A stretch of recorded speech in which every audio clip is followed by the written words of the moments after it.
বাড়ি বাড়ি ঘুরে ঘুরে শীতার্তদের মাঝে কম্বল বিতরণ করলেন কসবার ইউএনও মোহাম্মদ শাহরিয়ার মুক্তার। আমাদের কসবা প্রতিনিধি মোহাম্মদ আশরাফ উজ্জ্বলের তথ্য ও ভিডিও চিত্রে থাকছে বিস্তারিত। ব্রাহ্মণবাড়িয়ার কসবা উপজেলার বিনাউটি ইউনিয়নের ৩ নং ওয়ার্ডের রাউতহাট গ্রামে বাড়িতে বাড়িতে ঘুরে ঘুরে অসহায় ও হতদরিদ্র পরিবারের সদস্যদের মাঝে শীতবস্ত্র কম্বল বিতরণ করেছেন উপজেলা নির্বাহী কর্মকর্তা ইউএনও মোহাম্মদ শাহরিয়ার মুক্তার। সোমবার ৩০শে ডিসেম্বর বিকেলে রাউতহাট গ্রামের হতদরিদ্র ৫০টি পরিবারের মাঝে শীতবস্ত্র কম্বল বিতরণ করেন তিনি। এ সময় উপস্থিত ছিলেন বিনাউটি ইউনিয়নের panel chairman Monir Hossain Bhuiyan, UP সদস্য মোহাম্মদ রাশেদুল ইসলাম রাসেল, শ্রী লক্ষণ ঋষি, আবুল কাশেম, জীবন ঋষি প্রমুখ। এ সময় উপস্থিত গণ্যমান্য ব্যক্তিবর্গরা বলেন, এই উদ্যোগের মাধ্যমে শীতার্ত মানুষের দুর্ভোগ কমাতে সহায়তা করেছেন। এই ধরনের মানবিক উদ্যোগে সামাজিক দায়বদ্ধতার একটি দৃষ্টান্ত স্থাপন করে এবং সমাজে সহমর্মিতার বার্তা ছড়িয়ে দেয়। আমি অত্যন্ত খুশি হয়েছি। আমাদের কসবা উপজেলার টিউনি মহোদয় স্যার আমাদের এখানে আসছেন ৫ নং বিনাউটি ইউনিয়ন পরিষদ ৩ নং ওয়ার্ডে এই রাউতার ঋষিপাড়ার গরিব অসহায় শীতার্ত মানুষদের মধ্যে উনি নিজ হাতে ৫০টি কম্বল বিতরণ করে গেছে। আমি আমার পরিষদের পক্ষ থেকে এই ৩ নং ওয়ার্ডের পক্ষ থেকে স্যারকে আন্তরিক ধন্যবাদ জানাই কৃতজ্ঞতার সহিত। এবং তিনি এই রাউতার ঋষিপাড়ার বৃষ্টি স্নাত দিনে পয় নিষ্কাশনের যে একটা সমস্যা, এক ঘরের পানি আরেক ঘরে চলে যায়, আমরা এই সমস্যাটি তুলে ধরার পর স্যার আমাদেরকে আশ্বস্ত করছে গ্রাম পঞ্চায়েতের সভাপতির মাধ্যমে স্যারের কাছে অতি দ্রুত একটি দরখাস্ত করার জন্য, পয় নিষ্কাশনের জন্য স্যার আমাদের একটি ড্রেন করে দেওয়ার জন্য আশ্বস্ত করেছে।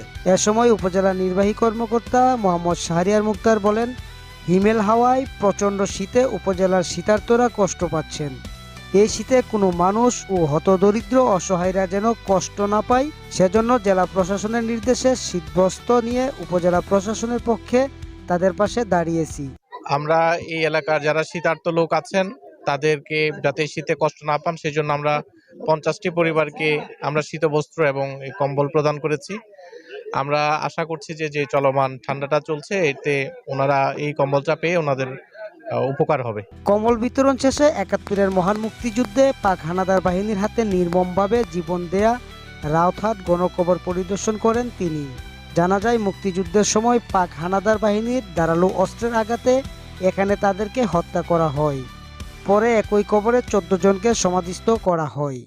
১৯৭১ সালে পাকিস্তানি হানাদার বাহিনী তাদেরকে গ্রেনেড এবং চার্জ দিয়ে তাদেরকে হত্যা করেছে এবং এখানে নির্মম নিষ্ঠুরভাবে তাদেরকে হত্যা করেছে এবং একসাথে তাদেরকে গণকবরে সমাধিত করেছে। সেই গণকবরটি স্যার নিজের হাতে পর্যবেক্ষণ করছে, স্যারে দেখছে এবং স্যারে বলছে অতি শীঘ্রই মুক্তিযোদ্ধা মন্ত্রণালয়, কসবা উপজেলা মুক্তিযোদ্ধা কমান্ডার এবং বিনাগুটি ইউনিয়ন পরিষদের মুক্তিযোদ্ধার কমান্ডার ওনাদের সাথে সমন্বয় করে আমাদেরকে এখানে শহীদদের স্মরণে একটা সুন্দর একটা স্থাপত্য করে দেবেন, যেন আমাদের এই যারা ১৯৭১ শহীদ হয়েছেন তাদের জন্য অন্তত শেষ ইজ্জতটুকু রক্ষা হয় এবং তাদের একটা ভালো পরিবেশনা তৈরি করে দেবেন, এই বলে আমাদেরকে আশ্বস্ত করছে।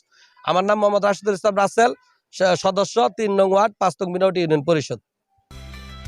স্বাধীনতার ৫৪ বছর পরেও এই গণকবর অযত্ন আর অবহেলায় পড়ে আছে। হ্যাঁ, আমি এটা স্থানীয়ভাবে শুনলাম।